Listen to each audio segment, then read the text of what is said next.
Belajar dari Yusuf, ini pertanyaannya, kualitas orang seperti Yusuf itu dari mana asalnya?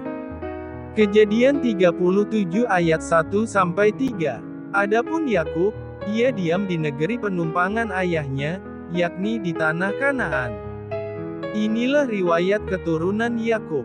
Yusuf, tatkala berumur 17 tahun jadi masih muda biasa menggembalakan kambing domba, bersama-sama dengan saudara-saudaranya, anak-anak Bilha dan Zilpa, kedua istri ayahnya.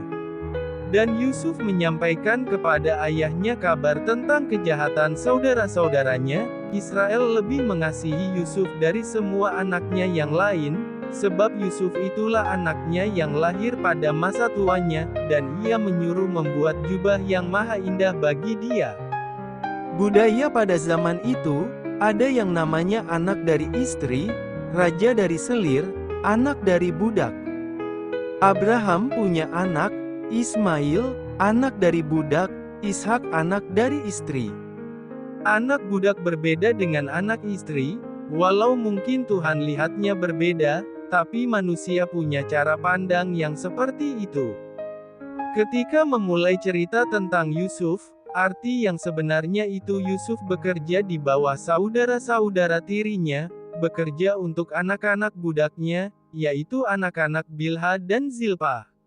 Mereka sadar mereka lahir dari rahim budak, dan anak kelas nomor 3, yang kelas 1 itu anak Rahel, kelas 2, yaitu anak Lea. Namun Yusuf harus bekerja di posisi nomor 3. Orang besar punya dua unsur, dilahirkan, dan dijadikan. Ada yang dilahirkan hebat, Yusuf sebenarnya dilahirkan luar biasa. Ada yang dilahirkan biasa, tapi ada cara kedua, yaitu dibentuk untuk jadi luar biasa. Cerita pertama yang dimunculkan di Alkitab yaitu bagaimana Yusuf sebagai anak Rahel harus bekerja di bawah anak-anak budaknya Yakub, dan ini bukan hal yang mudah. Yusuf mengerti cara menempatkan dirinya, dia mengerti artinya turun ke bawah, tapi tidak jadi injakan keadaan. Ini harus jadi standarmu, engkau mungkin boleh ditempatkan di paling bawah, tapi engkau tidak boleh terpengaruh, tidak seperti yang di bawah, tidak melakukan kejahatan seperti yang di bawah. Ada hal yang dilahirkan, ada yang dibentuk diciptakan. Yusuf ini Bon, en Made. Dia ini anak pada masa tuanya Yakub, dan istilah ini sebenarnya punya arti yaitu seorang anak yang bijaksana. Dia punya natur yang baik, bijaksana, dan dia juga dapat jubah warna-warni, dan ini sebenarnya jubah penguasa. Yakub menaruh impiannya pada Yusuf, dan Yusuf dididik di bawah.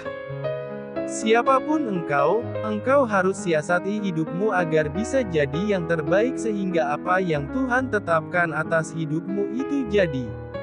Musuhmu itu dagingmu, perasaanmu, takutmu, mindermu, tidak percaya dirimu. Dari pihak Tuhan, Dia ingin buat yang besar dalam hidupmu, Dia ingin hidupmu diberkati dan berubah. Belajar kenali siapa dirimu. Engkau mungkin sedang berada dalam didikan Tuhan hingga posisimu sepertinya di bawah, namun maukah engkau tetap berada di bawah hingga proses itu selesai? Seperti Yusuf, dia diajar untuk menggembalakan kambing domba di bawah anak-anak budak. Yang di dalammu itu siapa, budak, atau orang merdeka? Bisakah engkau melihat siapa dirimu? Tuhan mau bekerja sama dengan hidupmu. Biarkan Tuhan bekerja dalam hidupmu, dan siasati semua kecenderunganmu.